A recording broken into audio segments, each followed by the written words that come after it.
Hi everyone, welcome to a brand new episode of Podcast Empowerment Evolution where we discuss everything that can help you in your personal growth and development, help you achieve help you in enjoying your manifestation journey so you can live a life that's filled with love, that's filled with fun, joy, and a lot of happiness.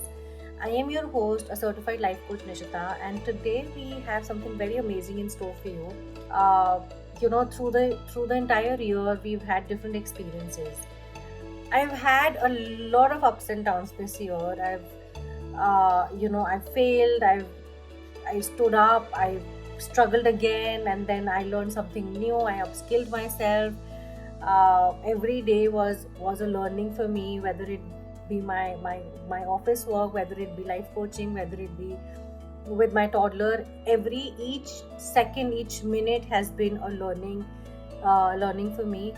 If I compile all of those, and this is exactly what this episode contains, uh, I have some very precise lessons that I've learned, and what strategy I had applied to make sure that those lessons don't leave my life and that I get habituated of doing them.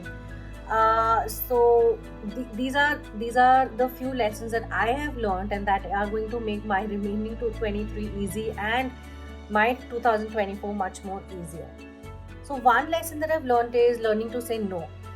So it's after, when you get into corporate, you have to work. It's not a 9 to 5, it's always a 9 to 10 or 8 to 10, or there have been days we've been working till 2 a.m. also, because we like it, because it's our choice, because we like it. We want to deliver everything, we want to give our best, and there is a need for perfection that we want to present.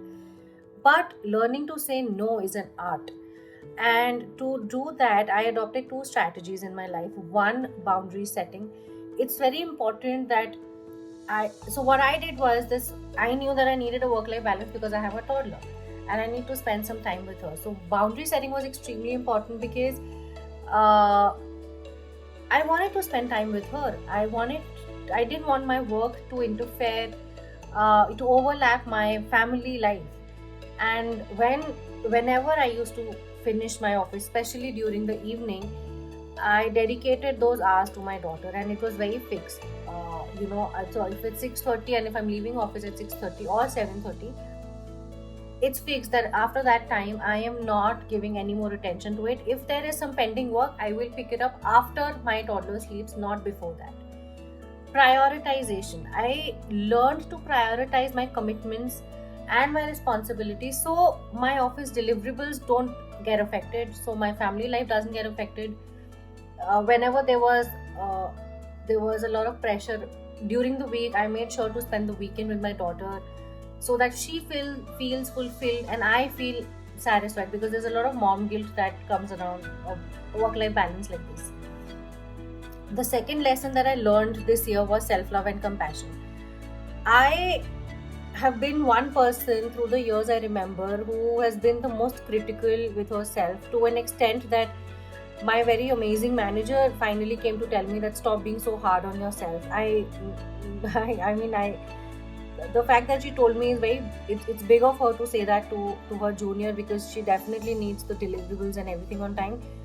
But she understood the struggle that I was going through, and she did explain it to me that I don't have to be so hard on myself. And that's when I stopped taking so much criticism from my own self. So I got into a positive self-talk. So one strategy that I adopted was a positive self-talk.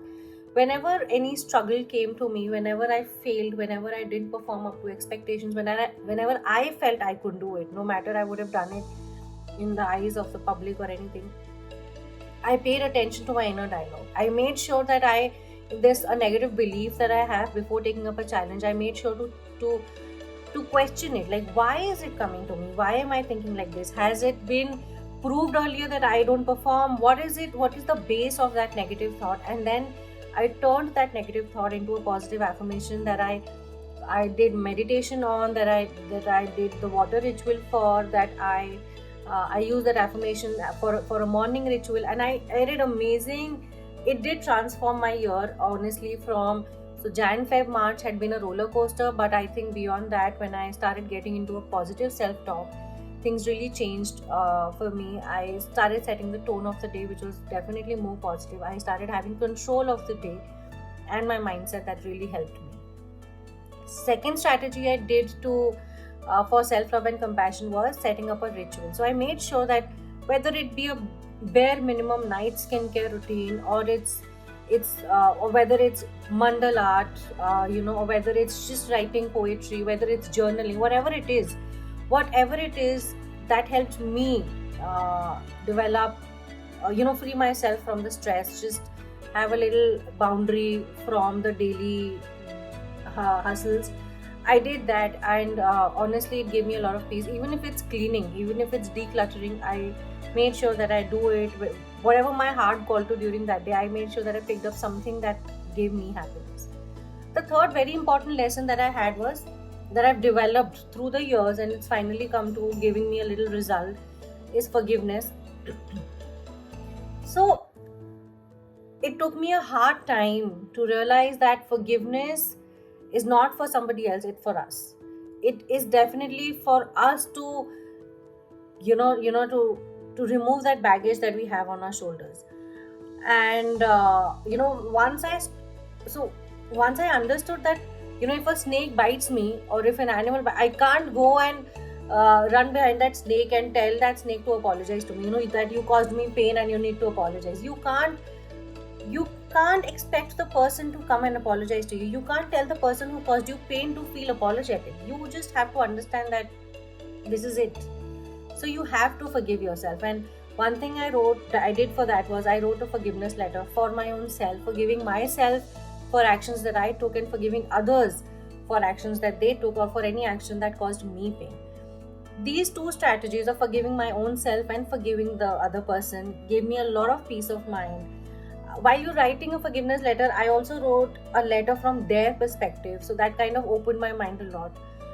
I could understand what they were going through, and the dwelling time and the sad time that I used to have earlier because I was upset, or because I was depressed, or because I was feeling a little out because of all the situation, that has now reduced to a lot. Now I don't dwell for days, I dwell for just a couple of hours, that I allow myself to feel that and acknowledge that emotion, and then I kind of just sail through it. I understand that it just happens, and it's okay for everyone to do what they want to do. Right. The fourth lesson that I learned was detachment. Now this not pertains to my like everyday thing, but it does help me in my manifestation journey. I literally learned how to detach from the outcome and focus on the effort on the day, be a little mindful, then just thinking about how the result exactly should be, or what result I should achieve, what's the process that should be there. Instead of focusing on all of that, I was focusing on only the action that I take, and that I take it mindfully. A very beautiful strategy that I adopt every year. One, I literally make a box. I put in all my manifestations, wishes in that box, no matter what count they are, no matter the number. Just put them in the box, and the title of the box is, so for example, for this year, the title of the box was what I manifest, my wishes that were fulfilled during 2023. So I am already telling the box, the energy that I'm putting in the box is that the wishes and everything that I'm writing down is already fulfilled, that the universe has given me all of that. And I put in all the wishes, and I don't read it, I don't even know where I keep it, I just hide it. I hide it in a corner that I don't open every day. I hide it in a corner that only comes out once a year, cleaning or something. And then the next year, in the fresh week, in the new year week, I kind of open that box and see what came true, what didn't come true, what I could have done better, what actions I could have taken better for a particular wish, and all of that. And believe me when I say this, detachment gives you results much quicker than any other manifestation strategy. Detachment gives you results that you will not imagine how magically detachment from the outcome works for you. The fifth lesson that I have that I've learned through this in this entire year was my energy shift. There have been so many times that you dwell on something sad for so long that you get into a vicious cycle.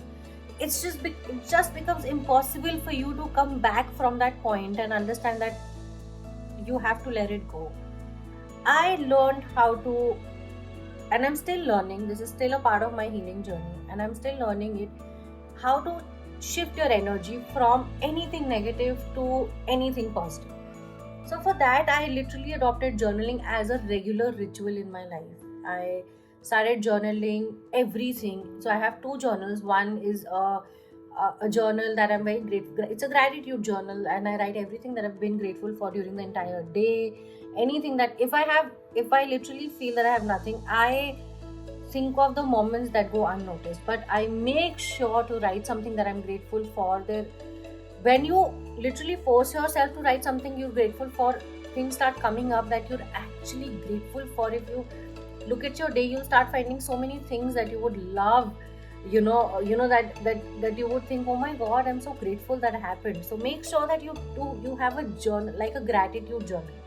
The other journal that I have is a brain dump journal. I've named it. I have a friend. That journal is my friend, and I have a name for that journal. Everything bad that happens with me, everything that makes me sad, everything that I feel shouldn't have happened, I write it in that journal. Like you went out with a friend, like you share your emotions with a friend. I literally start my conversations as if I'm talking to a friend. That kind of relieves so much. That gives me so much relief. It gives me so much peace. It feels like I'm talking to a friend at 2 a.m. at night. And it's just amazing. I light a beautiful incense, very good fragrance incense. I light up my moon, and I have this moon. I want to show it to you.